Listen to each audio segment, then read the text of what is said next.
Welcome to my YouTube channel, Tony Su Vega, your feng shui guru and paranormal expert. Today is Wednesday, the 20th of September 2023, Day of the Snake. Best colors to use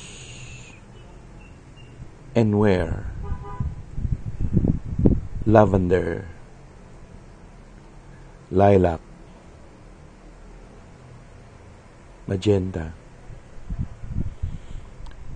Best things to do or activities on the Day of the Snake. Ang elemento ng ahas ay yin, female, fire, li, apoy, at ang kulay niya ay orange. Sa mga kagrupo ng ahas, kagrupo rin niya ang aso, kagrupo rin niya ang dragon. Kaya binigyan natin sila ng kulay na violet, purple, lilac, lavender. Yun ang kagrupong kulay nila. At ang mga activities nga na ito ay related sa apoy o related sa pagpunta sa mga lugar na matataas, kagaya ng kabundukan, kagaya ng paglalaro ng bowling o pagsakay sa zipline.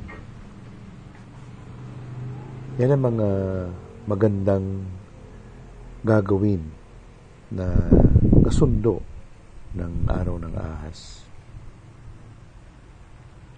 Sa apoy naman, pwede rin yung sunbathing o painit sa beach sa umaga, harapin ang araw, tumakbo, mag-jogging, magpawis, magpunta dyan sa gym, magluto, mag-scramble ng itlog, maglaga ng tubig. Yan ang mga activities na pwede sa araw